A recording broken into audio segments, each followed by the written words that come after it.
On today's episode of Locked on Wild, if you would have told me at the beginning of the season one of these teams would have clinched a playoff spot, I would have said it was the Wild. However, we find ourselves in very different circumstances now as we preview Saturday's game between the Wild and the Jets. You're Locked on Wild, your daily podcast on the Minnesota Wild, part of the Locked On Podcast Network, your team every day.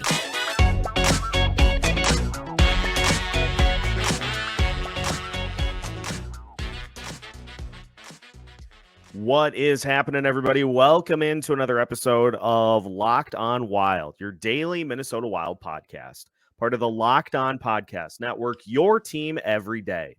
Thank you, as always, for making Locked on Wild your first listen each and every day. Make sure you subscribe on YouTube and your favorite podcast platforms so you don't miss out on any new episodes throughout the week, especially today with a double episode Friday. Who can beat that? Hint. Nobody can. On today's episode of Locked on Wild, Hrabchak joins us to talk about the Winnipeg Jets heading into tomorrow's game between the two teams. We'll talk about the Jets clinching a playoff spot here last night, as well as revisiting the Declan Chisholm waiver acquisition by the Wild. We'll see if the Jets have any regrets about that move. And we'll talk about the big trade that kind of set up the season for the Jets. Pierre-Luc Dubois for Gabe Vilardi and Alex Iafallo.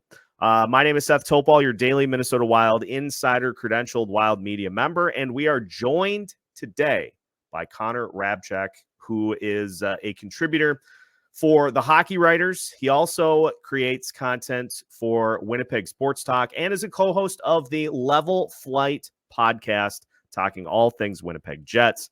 Connor, thanks for joining us today, and a happy morning for you with the Winnipeg Jets having clinched tonight. So all is good in Winnipeg. How are things? Yes, I'm doing great. Thanks for having me.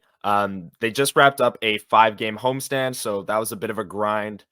School's wrapping up for me, so I was able to make it to more morning skates, more practices, getting the grind of being a full-time credentialed media member, which is super fun. But yeah, next up is playoffs, be covering playoff hockey. That'll be so awesome. Everyone's seen the Winnipeg whiteout. Wild fans have seen the Winnipeg whiteout.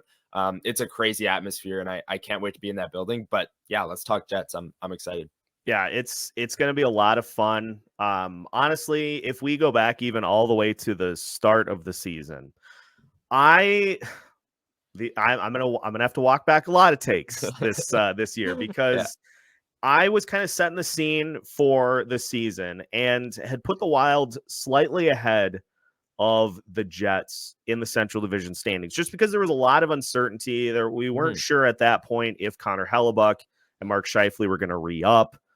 Pierre-Luc Dubois, obviously that trade worked out way better for the Jets, and we'll talk about that in a little bit. Yeah. But just kind of paint the picture for me as to just how well things have gone for the Jets since the season started. You obviously had Hellebuyck and Scheifele opting in and re-upping for massive extensions. It's been a great year for the Jets. Did you expect them to get to this point as the season unfolded?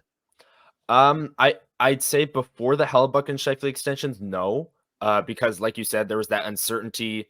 If they had the season they're having, they would still have to trade them at the deadline. If they hadn't signed their extensions, right, there would always be like that cloud hanging over them. Oh, what are they going to do with Scheifele and Hellebuyck? But the day that they signed the exact same extension, 7 years, $8.5 million each, it was Canadian Thanksgiving, and it was right before the season started, and it just kind of erased all doubt that this team might have been on the bubble, might have been a seller at the deadline. It was like, no, they're all in. A few weeks later, Nino Niederreiter extended for another 3 years. So a lot of players breaking the age-old narrative that no one wants to play in Winnipeg by willingly re-signing here. But anyways, I think those signings and showing that the team and the players that they were all in, signing Scheifele and Hellebuyck, and then obviously as we approach the deadline, that made them buyers. They went out and got Sean Monahan. They went out and got Tyler Toffoli on deadline day, like right at the buzzer. And yeah, I think now you're seeing a team, especially in this 5-game homestand, that's really turned it back around to the team that they were in the first half of the season. Um, there's been pockets this year where Velarde's been hurt for a long time. Kyle Connor was hurt for a long time. Mark Scheifele missed time as well. Right now, this team's healthy. Obviously, you want to see them stay healthy down the stretch and into the playoffs. But looking back on it, I definitely didn't expect them. I believe right now they're second in the NHL, or they might be tied in first in regulation wins with 41. So I didn't expect that, like them to be that good.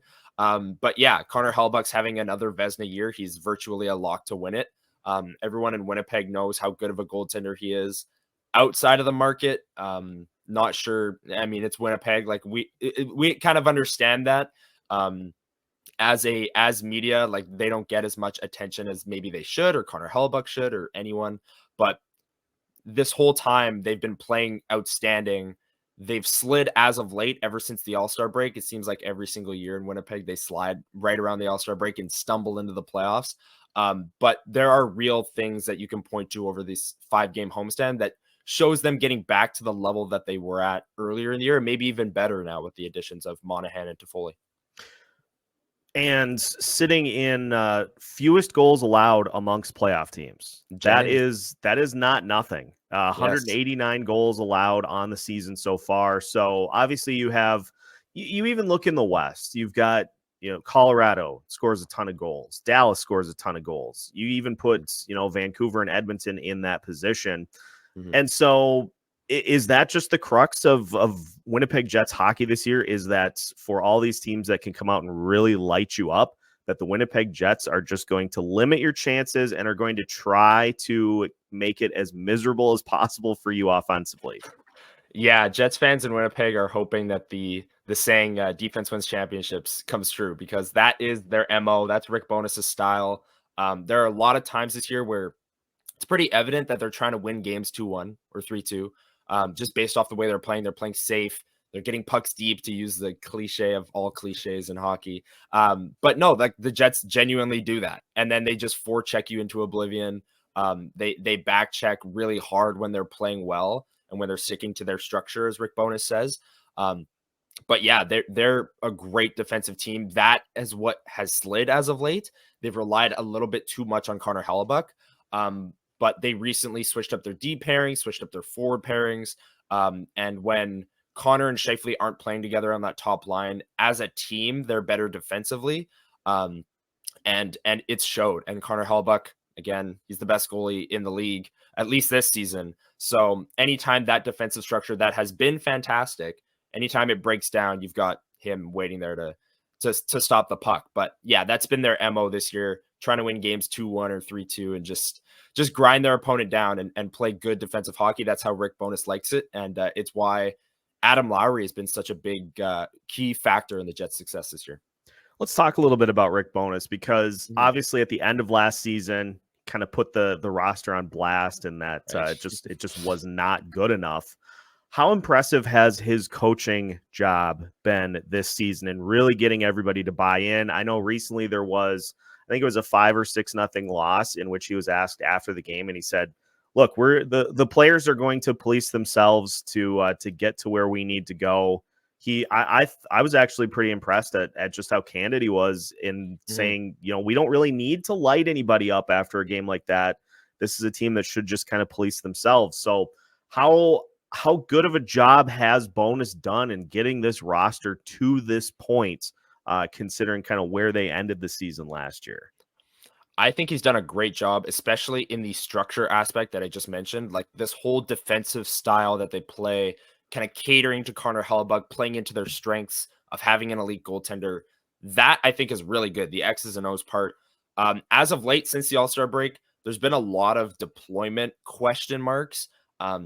Basically, ever since Kyle Connor came back, he went through a long stretch of time there where Connor had the knee injury. He got knee on knee from Ryan Strome, came back, didn't nearly look as explosive, but yet he was still playing top-line minutes with Mark Scheifele, playing over 20 minutes a night, top-line power play, and that really killed the Jets for a while, because when your top line's not producing, it's really hard to win hockey games. So I'd say in terms of X's and O's and defensive structure and getting this team to buy in, He's done a great job revitalizing the room. I'm sure being a big part in naming Adam Lowry as captain, which has completely changed the Jets season for the better. And then now a lot of Jets fans will tell you that maybe he's seen the light a little bit in terms of line deployment, as he's got Ehlers back up with Scheifele and Velarde. Kyle Connor's on the second line, and the Jets looked great in their last 2 games. So I don't know. This team relies heavily on deployment and structure and buy-in from the room. And when you don't have all of those things, that's what results in the slide that you saw. But when they do have all those things, and right now they have it, and Rick Bowness put it that way, they're a really dangerous team. So I'd say he's done really well. There's a lot of deployment question marks, and that'll be something to watch down the stretch here, especially into the playoffs. How do they shake out their lines against a Colorado, who it looks likely they'll play? But yeah, he's done a great job. But deployment, well, we're keeping an eye on it here in Winnipeg. Yeah, it feels like every team has just some questions about how the lines are deployed. I mean, I know we do here in Minnesota because I've talked about them several times. So love talking about lines. Love talking about lines. Now you got to have some key acquisitions throughout the season, and the Jets have had plenty this year. We're going to talk about that, as well as revisiting the decision to put Declan Chisholm on waivers, because it's worked out really well for the Minnesota Wild. But obviously the Jets knew what they had before they made the decision. So we'll talk about all that as we continue today's episode of Locked on Wild after this. Today's episode of Locked on Wild is brought to you by Robinhood. Did you know that even if you have a 401k for retirement, you can still have an IRA? Robinhood has the only IRA that gives you a 3% boost on every dollar you contribute when you subscribe to Robinhood Gold. But get this, now through April 30th, Robinhood is even boosting every single dollar you transfer in from other retirement accounts with a 3% match. That's right, no cap on the 3% match. Robinhood Gold gets you the most for your retirement thanks to their IRA with a 3% match. This offer is good through April 30th. Get started at Robinhood.com/boost. Subscription fees apply. And now for some legal info. Claim as of Q1 2024 validated by Radius Global Market Research. Investing involves risk, including loss. Limitations apply to IRAs and 401ks. 3% match requires Robinhood Gold for 1 year from the date of first 3% match. Must keep Robinhood IRA for 5 years. The 3% matching on transfers is subject to specific terms and conditions. Robinhood IRA available to U.S. customers in good standing. Robinhood Financial LLC, member SIPC, is a registered broker-dealer. Welcome back to today's episode of Locked on Wild. Once again, we thank you for making Locked on Wild your first listen each and every day. If you want a little more intel on the Winnipeg Jets ahead of tomorrow's game, make sure to check out the Level Flight podcast. Some great work by Connor and company in just breaking down everything going on with the Winnipeg Jets. So make sure to check it out. And reminder, we'll have you covered with a Locked on Wild postcast after tomorrow's game against the Jets. Connor, I want to go into some of the acquisitions that the Jets have made so far this season, because they've worked out pretty darn good. But I want to go back first. Obviously, a notable waiver claim by the Minnesota Wild this year has been Declan Chisholm. And I'd imagine this is the situation that you get into with the team that has had, that has as much depth defensively as the Jets do, is that especially when you have players on injured reserve, and I believe it was David Gustafsson that came off injured reserve, which led to Chisholm being put on waivers. Are you surprised at all to see what Chisholm has done with the Wild? He's getting a ton of power play time. He's got a couple of goals. He's got I think it's 8 points since he came to Minnesota, and just looks like a guy who just needed an opportunity and got it here in Minnesota. Yeah, I 100% agree that even in his time here with the Moose of the AHL, the Jets AHL affiliate, he looked like a guy who had some offensive tools, and in an NHL role, in a number 6 role, maybe on a second power play unit, he could really thrive. And from what I understand, that's what he's doing in Minnesota, like you said. And look, it was a numbers game here. Like in training camp, this was going to happen way earlier if Ville Heinola, a first-round pick of the Jets, didn't fracture his ankle in the final preseason game. Heinola, Rick Bowness came out and openly said he would have made the team had he not injured his ankle in that last game, which would have meant that Declan Chisholm would have been waived at that time. Does he get claimed? Not sure. But what ended up happening, like you said, is there were injuries throughout the season. He was able to stay up with the team in terms of roster numbers. And then everyone kind of got healthy there earlier in February. I'm not sure when they officially claimed him. But they started getting healthy, and then they let him go, claimed him. And yeah, here in Winnipeg, it's not really viewed as like a terrible asset management thing because they have so much depth on the blue line. But there was definitely an understanding that if Chisholm went elsewhere and was given kind of the keys to an NHL role and really let his power play abilities shine through, that he would take it and run with it. And it sounds like he has in Minnesota, which is great to hear, because if we're being honest, he wasn't getting a shot here this year, maybe not even next year if Heinola is good to go and makes the team next year.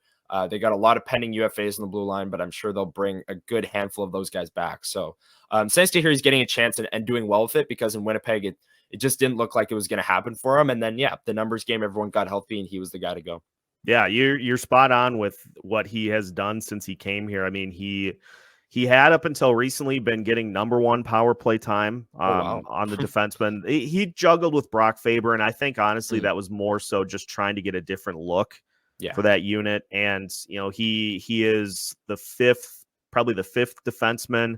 He's played second pairing minutes with all the injuries that have happened to the Wild, but he kind of is slotted in as a third pairing guy. But I really like him, and it's unfortunate because those are the situations that teams in a spot like the Jets have to go through. You have the acquisitions that work out well, as we'll transition into, and you have somewhere it's just kind of like that's a guy that just kind of got away. But Sean Monahan, that was an acquisition that kind of got the trade deadline started by the Winnipeg Jets. They go out and they get Monahan, and 11 goals in 28 games. He's got 20 points in those 28 games. And, for some of these bigger moves that were made by, say, Vancouver, a couple of other big ones, I feel like Sean Monahan isn't talked about enough as just a real sneaky good acquisition by the Winnipeg Jets. Just how well has he fit in since coming to Winnipeg? Well, it's funny you say that, because when the Canucks made the trade for Lindholm, that really set the market in a way with the center market. And Monahan was a top 3 guy on every trade board at the time. Then I think it was 2 days later on the Friday of All-Star weekend, the Jets make the move for Monahan, trading their first round pick. And in Winnipeg here was kind of like, okay, is this kind of like a panic move? Like the center market is shoring up. So they just went and got the next guy available before he left. That's what it felt like in the moment, because the Lindholm trade just happened. And then they immediately turn around and go get Monahan. It's like, oh, okay, well, that was quick. Like, I guess either they really liked Monahan or they're panicking and it's like, oh, we need a center. Got to go get this guy. But since then, he's fit in perfectly. Like on that second line, he fits the Jets system of he's a great forechecker. He's defensively responsible. He's got chemistry in these last couple games here with Kyle Connor and a lot of it, which is really good to see. Even Cole Perfetti up on that line, and that line has been really good for the Jets. But the place and where he's making the biggest impact is on the power play. He plays kind of in that middle bumper spot. Scheifele plays on the wall, Velarde at the side of the net. And I know we're going to talk about Velarde in a second, so I'll save that for that. But Monahan in the bumper, so smart at moving up and down, giving lanes for Scheifele to pass him to. And then when the puck moves down to Velarde, Velarde quickly snaps it to Monahan now and then, and he just creates space for everyone around him. And I believe it was since they acquired Monahan until Velarde got hurt the most recent time. Velarde is back the last 2 games, but he missed 15 before that. So in the mid-February to 17 games ago, the Jets had like a 33% power play with Monahan, Velarde, and Scheifele all healthy. It was like the second best in the league over that stretch. Yeah. So they acquired Monahan in their power play, which was honestly their biggest detriment this season, just shot through the roof. And it was all because of him. Then Velarde got hurt. The power play tanked again. And then Velarde came back, and now the power play scored 2 goals last night. So it's really up and down, and they need all those guys healthy for it to work. But Monahan's really changed the power play. And even at 5-on-5, he fits into the system in a great way. The big one before the season started, Pierre-Luc Dubois traded to the Los Angeles Kings for Gabe Vilardi and Alex Iafallo. I remember vividly at the time, another take that I'm going to have to walk back on the Locked On NHL show saying, did they get enough? This seems like a steal for the Kings. And you look at this point, and Vilardi has essentially paced Pierre-Luc Dubois by himself with 33 points in 41 games. Dubois is sitting at 38 in like 70 in the 70s. Played the whole year, yeah. But it's like, it's just amazing how much it seems like that trade has kind of set the Jets free. Is that the right way to phrase it? Is that it just kind of helped the Jets take off in getting Pierre-Luc Dubois off the roster? But sometimes that's all it takes is getting one guy and that's probably not fair to Pierre-Luc Dubois either. But right. Sometimes all it takes is getting one guy off the roster to really allow the rest of the team to take off. And it seems like that's what has happened with the Jets. Yeah. And, it was pretty clear that Dubois didn't want to be in Winnipeg at the time. So that's, to me, from that point of view, when the trade happened, I thought, oh, wow, they actually did really well here, because the leverage part of it, like, everyone knew they had to trade Dubois. Right. Because he clearly didn't want to be here. In the playoff series, it got really ugly in terms of effort stuff. So he had to go. And then I can see, like, Vilardi's not a center. Like, they tried him at center for a few games this year, and Rick Bowness said he didn't like it. So I could see in that sense, like, you're getting an $8.5 million center for the next 8 years versus like a few wingers. But Vilardi's been a top line winger in every sense of the word. I talked about the power play with Monahan. Vilardi is one of the best players I've ever seen at hands in tight in and around the net. Like, he makes a million plays. Last night against who? Oh, God, goodness, who'd they play? Calgary. Sorry, I was just at the game like 12 hours ago. Anyways, they played Calgary. Gabe Vilardi had a hat trick. 2 of those goals came on the power play, and he had a few. He tried this, but like between the legs move at the side of the net. You see guys do that all the time. They receive the puck and they go between the legs as they're walking out. Like, he's just unbelievable. He's like 6'3" with hands, like silky mitts. It's really unbelievable. They signed him to a 2-year, $3.4 million deal in the offseason. And he has greatly exceeded that. And next season, he's going to need a huge raise to stay here in Winnipeg, because he's been everything the Jets could have asked of him. And again, the power play, like, the reason why it was so good with Vilardi and Monahan and then tanked when Vilardi went out is because Vilardi goes out, they start running it around the perimeter a little too much. Scheifele, Morrissey, Connor, they pass it around the top. They don't really threaten the high danger areas. Vilardi comes back and they run it entirely through him below the goal line, because he makes every pass. He reads the defense so well. And they get into high danger areas. And like I said, last night against Calgary, 2 power play goals, and Vilardi had a hat trick, his first career hat trick. He's been so good. And it sucks that he was out 15 games with an enlarged spleen. Like, that's just for a player that's been labeled injury prone. His first injury of the year was a sprained MCL, where Blake Lizotte of the Kings kind of just slew footed him, and then he landed on his own leg, sprained MCL. And then he comes back, is dealing with an upper body injury, out for a few games, and then gets this enlarged spleen, which is just like not even an injury. Like, I don't know. It's just like a health thing. It's not even an injury. Like, it's just so unlucky. But yeah, when he's been in the lineup, he's been fantastic, and they've got 6 games to the playoffs here. So hopefully he can stay healthy into the playoffs, because he's going to be a huge factor for really the power play and keeping up with Colorado in the first round. And you gotta have a good power play going into the postseason, like especially against the Avs. I feel like 100%. We'll talk a little bit about the postseason, the plan for the final few games of the season, and we'll talk about whether or not there will be any remaining bad blood between these two teams, stemming from a few things that have happened throughout the season. We'll talk about all of that as we finish today's episode of Locked On Wild after this. Today's episode of Locked On Wild is also brought to you by eBay Motors. Passion, drive, and patience. The formula for winning championships is also what keeps your ride or die alive. eBay Motors has everything you need to maintain your vehicle and level it up to peak performance. Superchargers, roof racks, exhaust kits, LED headlights, and more. Whether you're into speed, power, or style, eBay Motors has got you covered. With over 122 million parts for your number one ride or die, you'll always find exactly what you're looking for. And with eBay Guaranteed Fit, your part is guaranteed to fit your ride every time or your money back. Because with eBay Motors, you're burning rubber, not cash. With all the parts you need at the prices you want, it's easy to make your car the MVP and bring home huge wins.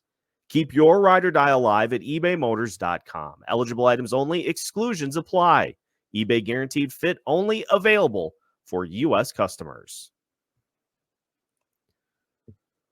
One final segment of today's episode of Locked On Wild. Once again, we thank you for making Locked On Wild your first listen, or in this episode's case, your second listen of the day, because we got a double Friday episode for you here. Connor Hrabchak joining us to talk Winnipeg Jets hockey ahead of tomorrow's game against the Jets. And Connor, now that clinch has officially taken place, you got a 6-point lead over the Nashville Predators for that third spot in the division, 4 points behind the Colorado Avalanche. How important is it? It seems pretty likely that that will be the matchup, although Colorado 3 points behind Dallas. So there is still potential in the final 6 games for a little bit of movement. But assuming that it's Avs and Jets, is it critical to get that home field or home arena advantage, or do the Jets feel like they can go into Colorado and can compete with them at the Avs home barn? I definitely do think that they can go into Colorado even as a 3 seed and win that series. But I think the home ice advantage is really, really important. And it's because Adam Lowry, Nino Niederreiter, and Mason Appleton, the Jets' third line, has been a shutdown line all season long. Rick Bowness basically uses them as a second line, shutting down the opponent's top line every time they're on home ice. You'll see Nathan McKinnon hop over the boards. You'll see Adam Lowry come out, and their entire job is just to completely take him out of the game. They did it that year, the COVID year, where the Jets swept the Oilers. Lowry was against McDavid basically the whole series, and did a pretty good job. I mean, you can't really hold down Connor McDavid for too long, but hey, they swept the Oilers, so it worked in the end. But I think getting that home ice, having game 1 and 2, having the matchups, having game 5, which is always pivotal one way or another at home with the matchup that you want, I think is really important. But if they don't get that, I don't think it's like series over. Colorado's got it, because let's be honest, Colorado's really good and they have a really good top line and a really good top pair. And that's about where it ends. Like their second line, their third line don't really scare me. Their second pairing is good, not great. And then their goaltending is really suspect. So I think there are a lot of holes that the Jets can exploit. And if they have home ice, I think it makes it that much easier because they can get the matchups that they want. Yeah, it's nice to have that shutdown line. The Wild had that with the grief line, Joel Eriksson, Jordan Greenway, Marcus Foligno, the last few seasons. Nice. It's nice to have that to deploy when necessary. Looking at this matchup, Ryan Hartman will not be playing because he has been suspended. His final game of his 3-game suspension is this one against the Winnipeg Jets. Obviously, there have been a few things that have gone on between these teams throughout the course of the season. So with Hartman not in the lineup, I don't expect necessarily to see anything stem from it, but who's to say? Because it seems like these two teams do have kind of that intense division rivalry budding between them. All these games have been very physical, very tense. And so, you know, if somebody else steps in to try to add to what has already happened this year, it wouldn't surprise me. But I think the way that the Winnipeg Jets can kind of stick it to the Minnesota Wild at this point in the season, with it being 17 points ahead of them in the standings, is just what a lot of teams in similar situations have done to this Wild team, is just focus on the hockey. And if the Wild try to, you know, over physical it and end up taking penalties, just make them pay on the power play. Pete DeBoer talked that at length in the postseason last year, and it seems like that's how it plays out almost every time the Wild play somebody ahead of them in the standings. Yeah, and you know, correct me if I'm wrong, but the Jets can sweep the season series on Saturday. Yes. So that'll be a sticking point if they really want to, put that up on the board and use that as motivation. But yeah, Ryan Hartman not being there, I think, does take the temperature down a little bit. But my counter argument to that would be that the game in Winnipeg, the temperature was rise not due to Ryan Hartman. It was Brendan Dillon on Kirill Kaprizov. And that sparked the whole thing. And it sparked the very next game with the fight and then the Cole Perfetti high stick with Ryan Hartman. So there was a lot packed into those two games right there. And it's been a while. So I think something new would have to happen. Like, I don't think they're coming into this game like they did the game in Minnesota, where Lowry is going to fight right off the bat. And I guess Pat Maroon's not even on the Wild anymore, but he is not.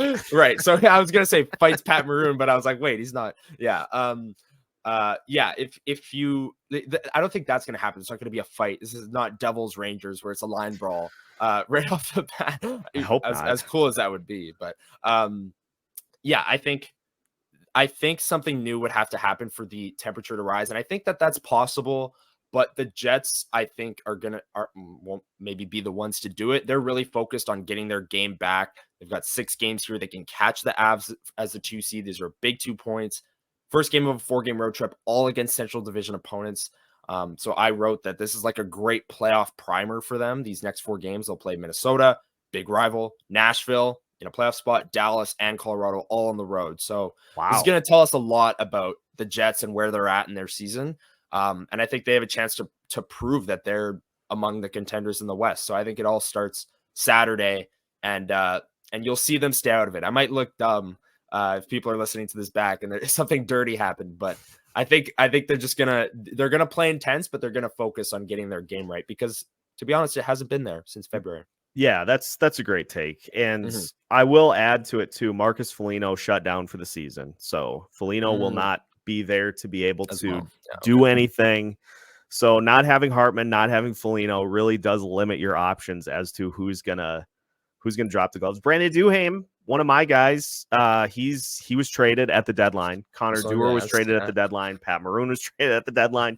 You're running out of guys to throw fists. So I feel like we're going Declan to Chisholm. I'm kidding. Chisholm and Lowry. That would be going. Yeah. That would be something. We'll just have to wait and see. But Connor, appreciate the time here today in kind of catching us up to speed on all things Winnipeg Jets. Just before we go, let the listeners know where they can follow you and can learn more about the Winnipeg Jets through all of the different mediums in which you cover the team. Yeah, first of all, thank you so much for having me. I always love rambling about the Jets, so I'll do it anytime. I'll come on this pod anytime. So thanks for having me. You see it below there at Connor Hrabchak 1 on Twitter. And then I do stuff for Winnipeg Sports Talk. I've got the hoodie on here. Do content for them, do a YouTube video every Monday morning, kind of breaking down the week that was in Jetsland. And then the Hockey Writers, I write for them. That's who I have my credential with for the Jets. And I just wrote a piece breaking down the Jets 5-game homestand, a few takeaways from that. A good summary there. And then you mentioned the Level Flight podcast. Myself, Brian, and Elliot, we do that 3 times a week. Most notably, we go live Sunday mornings at 9 a.m. Listeners in Minnesota, no time difference, Central Time, 9 a.m. So if you're looking for your Jets fix to see, or maybe Sunday morning, this Sunday, if you want the Jets side of things and how the game played out after you listen to the Locked On Wild postgame show, come check out LFP Live Sunday morning. But yeah, that's where I'm at. And thank you so much for having me. Listeners, that'll do it for today's double dip here on Locked On Wild. So make sure to hit the like button before you head out for the day, and make sure to subscribe if you have not already.